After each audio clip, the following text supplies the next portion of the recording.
Isa 'tong Oppo A18 sa makikita niyo sa Lazada ngayon na talagang ang mura ng presyo at para sa akin nakakagulat na may ganitong phone ang Oppo kasi alam naman natin kapag mga Oppo na mga phone, medyo may kamahalan talaga. Magre-ready ka ng mga at least 10K para makakuha ka ng decent na phone sa kanila. So ngayon, meron silang ₱5,000 na phone, ₱4,999 namin 'to nabili. So na-curious talaga ako kung anong puwedeng i-offer ng Oppo sa ganitong presyo. So, bago natin pag-usapan kung kumusta yung performance, unbox muna natin. Okay, so ito yung box ng ating Oppo A18. So, makikita ninyo na decent yung packaging na nilagay ng Oppo. At dati, yung ganitong klase ng packaging nakikita natin dun sa mga premium mid-range na phones ng Oppo. Pero ngayon, ganda nung binigay ng Oppo na box dito sa A18. Tapos meron tayong makikita dito sa gilid na ilang mga top specs or ilang bagay na pinagmamalakan ng Oppo dito sa A18. Kasama na dyan yung 4 GB na physical RAM plus 4 GB na virtual RAM. 5,000 mAh na battery, 90 Hz sunlight display at yung 36-month fluency. So, merong explanation dito sa ibandang ibaba kung ano yung 36-month fluency ng Oppo. Basically guys, yung 36-month na yon ay hindi yung warranty hindi rin yun yung software support. Ang ibig lang sabihin ng 36-month fluency na test ng Oppo, etong phone na to na gina-guarantee nila sa atin na tatagal talaga yung phone na to for 36 months at least. So, 3 years, confident sila na magiging okay yung phone na to. So, doon pa lang, di ba? Meron nang may offer talaga yung Oppo pagdating dito sa A18 pero titingnan pa rin natin yan. So, tanggalin natin sa box. Pag open natin, document sleeve yung bubungad at sa loob niyan, check natin kung anong laman. Meron tayong okay, kompleto naman. Meron tayong SIM ejector pin, mga documentations, at guys, meron tayong jelly case. Ayan, medyo flimsy na siya, pero may konting touch na ginawa dito yung Oppo kasi mapapansin niyo frosted yung gilid. Ayan, pero para sa akin, okay na hindi nila ginawang frosted tong likod kasi maganda yung design ng Oppo A18. Mamaya check natin. So, ito na yung ating phone. Ayan. So, nakabalot siya sa isang manipis na papel na merong top specs ulit, kagaya nung nakita natin sa gilid. Pag tinanggal natin yan, ayan, makikita na natin kung gaano kaganda itong glowing blue na colorway ng Oppo A18. Ang ganda talaga sa personal guys. Tapos hindi siya kapitin ng smudges, fingerprints, kasi matte lang siya. Ayan, napakasimple pero elegante para sa ₱4,999 na presyo. Medyo makapal-kapal yung camera bump natin. Ayan. Pero may color changing effect. Depende sa angulo Ayan. Galing nagbabago-bago yung kulay niya. So, wala akong idea, hindi ko aakalain na ₱5,000 lang yung phone nito dahil sa ganda ng design. Tabi muna natin. Kahit tingnan natin yung ilalim ng box. So, meron tayong cable para sa charging, USB to USB-C at yung kanyang 10 watts na charging brick. So basically, yan lang yung makikita natin sa box ng Oppo A18. Okay, konting comment lang sa unboxing experience or yung mga kasama sa box kapag binili natin tong Oppo A18. Maganda i-take note ng Samsung yan kasi yung mga phones nila na budget friendly, kahit mga ₱8,000 na presyo, walang kasamang case. Actually, yung ilang mid-range nila, kahit pa yung flagship phone nila, walang kasamang case sa loob. Kahit yung basic lang sana, o kaya yung iba nga walang charging case. Pero ito, kumpleto pa rin yung laman. So, take note, Samsung. Okay, so fully setup na yung ating Oppo A18. So, dito muna tayo sa kanyang design. So, again, dito sa likod, makikita natin yung ating dual camera setup na merong LED flash sa gilid. Flat na flat yung kabuang frame niya. Tapos dito sa may left side, makikita natin yung SIM tray. So, silipin natin. Okay, so ito yung SIM tray niya guys. So makikita ninyo, kompleto. Pwede pa tayong maglagay ng dalawang SIM plus micro SD card. Tapos dito naman, sa may right side, makikita natin yung volume up and down buttons at yung ating power lock button na fingerprint scanner na din. Tapos dito naman sa may ilalim, yung ating speaker, USB-C port, main mic at yung ating headphone jack. Tapos dito naman sa may harap, makikita natin yung ating selfie camera na nasa loob ng notch. So medyo old style pa rin yung itsura ng front nitong A18. Tapos, makikita ninyo, meron tayong makapal-kapal na chin dito sa bandang ibaba. So, hindi proportion guys yung bezels nito. Pero good news, meron na tayong screen protector out of the box. So, again, kumpleto talaga yung laman ng A18. So, talagang gagamitin na lang natin. Ayun guys, itong Oppo A18 ay merong IP54 dust and splash resistance. So, kung sakaling matalsikan ng tubig o kaya madala natin sa maalikabok na environment, no problem, hindi siya agad-agad papasukin. Pero, wag natin tong ilulubog sa tubig or ibababad sa ulan. Ngayon, para naman dun sa mga curious lang sa kanyang haptics, borderline na siya sa medyo i-disable ko na at saka pwede na para sa presyo. So, kayo na bahala guys kung anong magiging decision nyo. Pero kung ako lang naman, hindi ko na siya papatayin kasi pwede na siya para sa 5K na phone. Ang matindi sa phone na to guys ay yung kanyang speaker. Yes, single firing speaker lang tayo yung nandito sa may ibaba. Pero guys, ang lakas. Kasi meron tong sound boost na up to 300% yung kanyang max volume. So, typically sa mga phones, 100% lang yung max volume. Pero ito, 300%. Trinay ko na isagad kasi iniisip ko, baka naman distorted na o sabog na yung sound. Pero, hindi. Malakas, malinaw, crispy pa rin yung tunog. Walang na-compromise sa quality. So, thumbs up sa Oppo. Pagdating naman sa Wi-Fi connectivity, compatible to sa 2.4 GHz at 5 GHz. Okay, so pagdating naman guys sa kanyang display, meron tayong 6.56 inches IPS LCD 720p yung ating resolution dito. Tapos 90 Hz yung max refresh rate, 269 yung PPI at 720 nits yung kanyang peak brightness. Okay, unang-una sa lahat guys, pagdating sa kanyang kulay, sa mismong quality ng display kapag tinignan natin, pasado naman sa akin, okay naman sa akin yung kulay, hindi naman siya maputla, hindi din naman overly saturated or hindi naman siya bluish. So, okay na okay yung panel na nilagay dito or ginamit ng Oppo para sa A18. Pero, tingnan natin kung meron pa tayong ibang option sa settings. Okay, so good news guys. Kita nyo naman, meron tayong screen color mode. Meron tayong dalawang preset, vivid or natural. So, yun. Kung gusto nating mas natural, natural tayo para softer color display. Kung mas gusto nating vibrant, vivid naman tayo. Meron tayong control sa kanyang color temperature. So again, thumbs up sa Oppo kasi meron tayong settings na ganito sa isang 5K na phone. Pagdating naman sa kanyang screen refresh rate setting, tatlo yung option na meron tayo. So auto, yung default, so 90 Hz, bababa siya dapat to 60 Hz. High, kung ilalaki lang natin to 90 Hz at standard, kung okay na sa atin, yung 60 Hz. Okay, so makikita nyo guys na kapag tinatouch natin, syempre, naka 90 Hz tayo, makikita nyo naman. Pero kapag binitawan na natin, hintayin natin kung bababa siya to 60 Hz. Ayun, bababa naman. Hindi lang ganun kabilis. Siguro mga 2 seconds yun or 1.5 second. Pero pwede na. Pwede na. At least nakakatipid pa rin tayo sa battery kahit naka-auto tayo. Pero syempre guys, gusto ko pa rin maging transparent sa inyo. Huwag nyo kakalimutan guys na 5,000 pesos lang yung phone na to. At kahit maganda pa yung panel na inilagay dito ng Oppo, may compromise pa rin sa display. Kasi ako, pansin na pansin ko pa rin yung ghosting kapag nag-i-scroll ako dito. Meron pa rin, alam niyo yun, medyo nagbo-blur ng kaunti. Pero smooth. Smooth siya. Ewan ko lang kung magigets nyo ako. Siguro mababa yung touch sampling rate ng display ng Oppo A18. And hindi naman talaga natin kailangan ng sobrang taas kasi hindi naman to gaming. So, okay na rin. Mapagbibigyan natin yan. Ngayon, kung titingnan natin guys, yung kanyang wide variant security level, good news, kahit 5K lang to, level 1. So, makakapag-play tayo ng HD content sa mga streaming services. At makita nyo guys, talaga ang confirmed na kahit sa Netflix application, yung max playback resolution, kahit pa 720p lang to full HD, yung nakalagay. Ay, pagdating naman guys sa outdoor, medyo mababa yung kanyang peak brightness, 720 lang.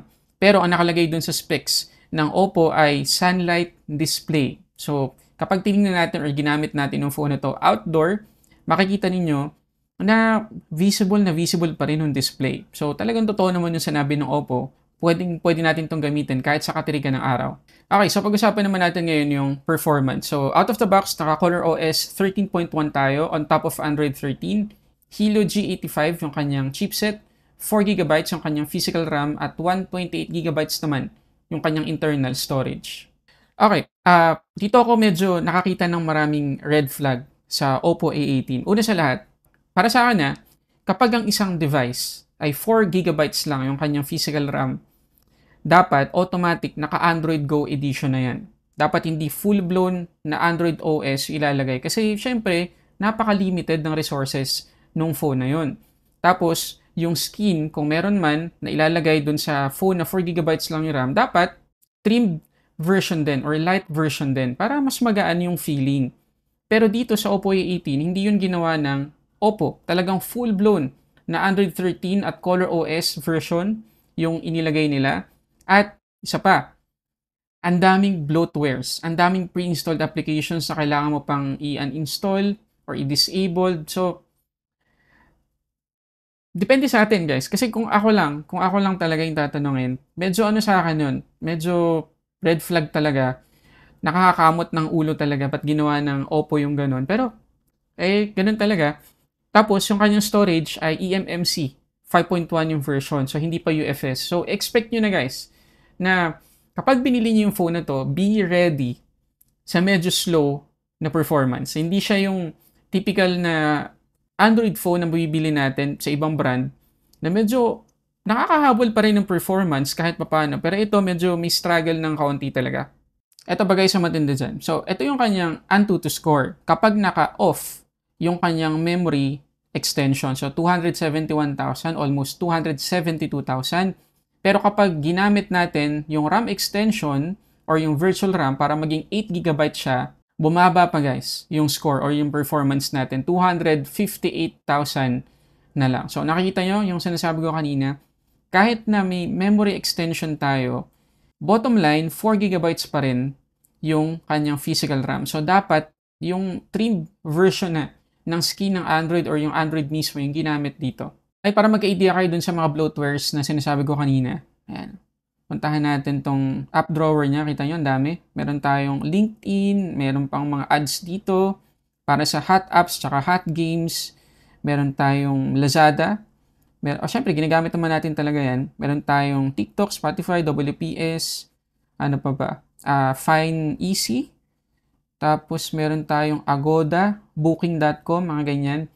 So, again, pwede naman natin ang i-uninstall. Pero, nakakalungkot lang na may ganyan pa rin kahit sobrang limited ng resources natin.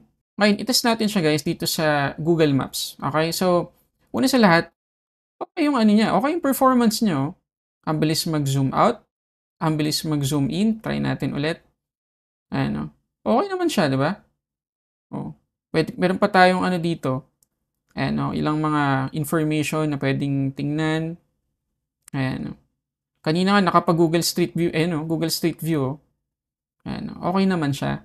So, para po doon sa mga nagkaplanong gamitin ng Oppo A18 sa ating negosyo, kagaya ng Lalamove, sa Grab, pwedeng-pwede po, walang problema. Ayan, kita nyo naman, nakakapag, pa tayo, Google Street View. Ayan, basta okay yung data natin, syempre. Tapos, kagaya na sinabi ko kanina, outdoor, okay na okay po yung display nitong A18.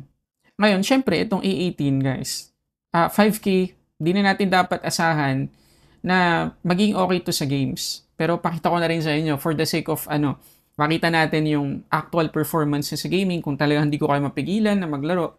Sige, tingnan natin yung Asphalt 9. So makikita nyo dito sa Asphalt 9 na talagang may struggle na. Feel ko yung struggle sa kanya. Meron tayong from time to time na-feel na mga hiccups, na lag, frame drops, tapos hindi niya na-generate lahat ng graphics. Napaka potato quality. So again, hindi ko nire-recommend na gamitin niyo yung phone na to sa gaming, pero kung hindi ko kayo mapigilan, yan po yung aasahan ninyo. Okay, so dito naman tayo sa kanyang camera. So sa likod ng ating Oppo A18 ay merong 8 megapixels na main camera, 2 megapixels na depth sensor, tapos yung selfie camera na nakikita nyo ngayon ay 5 megapixels. Pareha silang kayang mag-shoot ng 1080p, so okay yun para sa 5K na phone. Pero gusto kong iset guys sa expectation ninyo. Pagdating sa photos, makikita nyo ngayon, soft na talaga yung quality. So, magagamit lang siguro natin tong camera kung gusto natin ng decent na quality outdoor. Pero pagdating sa indoor photos, yun, medyo struggle na talaga siya. At kahit yung mismong video, soft din yung 1080p niya. Pagdating dito sa harap, makita nyo ngayon yung mga selfie photos natin, yung normal, tsaka yung portrait, soft din, nahihirapan siyang mag-focus. So again, iset nyo yung inyong expectation sa medyo mababa talaga, kasi nga 5K lang to. Pero kung gagamitin natin to sa pag-take ng photo para sa documents, pwede naman. Okay, so dito tayo guys sa kanyang battery. So 5,000 mAh yung capacity nito, tapos capable lang siya sa 10 watts. Actually, dun sa specs na tinignan ko sa GSM Arena, walang nakalagay kung gaano talaga kabilis yung charging speed nito. Pero yung kasama sa box na charger ay 10 watts lang. So, dahil yun ang gagamitin natin, 10 watts lang talaga yung speed niya. Ngayon, chinarge ko siya from 17 to 55%. 51 minutes ko siya na-charge. Isipin niyo yun. So, malamang sa malamang kung ang starting na battery percentage natin ay medyo mababa talaga, 17%, tapos gusto nating ma-fully charge to 100%, malamang sa malamang dalawa o dalawat kalahating oras nating ma-charge itong Oppo A18. Pero pagdating naman guys sa battery performance, okay siya kasi nagamit ko siya mula doon sa pag-unbox, pag-install ng mga apps, pagkuha ng benchmark, pagkuha ng photos. Ang nabawas sa kanya, 10 to 15% ng kanyang battery. Tapos, pinagmamasdan ko siya kapag ginagamit ko siya sa isang typical lang na application. Okay naman, normal siya. Hindi ko masasabi guys na impressive yung kanyang battery performance. Siguro decent. Decent yung tamang term para sa kanyang battery performance. Pero hindi siya impressive. Pero hindi rin naman na masama. So okay lang. Yung charging lang talaga, doon tayo mag-a-adjust sa kanya kasi matagal talaga tong i-charge. Okay, so kung kayo guys yung tatanungin, para sa inyo ba, worth it or sulit ba itong Oppo A18 para sa presyong 4,999 pesos? Comment kayo dyan sa baba. And again, kung ako tatanungin ninyo guys, kagaya ng sinabi ko kanina, kung plano po natin itong gamitin sa ating trabaho or business, kagaya ng paggamit sa mga GPS-based na mga applications, ano ba, Google Maps, Waze, ganyan, Grab, Lalamove, okay po ito. Okay ito, walang problema. Tapos medyo malaki-laki naman yung ating storage, 128 gigabytes. So, pwede na po ito. Kasi 5K lang, so makakatipid tayo. Pero kung gagamitin natin to as phone para sa pag-shoot ng photos, videos, madidisappoint po tayo, no? Hindi siya ganun kaganda. At hindi rin to pang gaming. Pero pang everyday use, pwede po to. Kagaya ng sinabi po natin sa mga nakaraang video, kapag malalaking brands yung binili natin ng phone, medyo mataas yung chance na maaalagaan tayo pagdating sa software updates. At ganun din to kasi nakatanggap ako agad ng software update pagka setup ko pa lang. So, ganun siya. Tapos may promise ang Oppo na makakatanggap to ng ColorOS 14 at Android 14 update.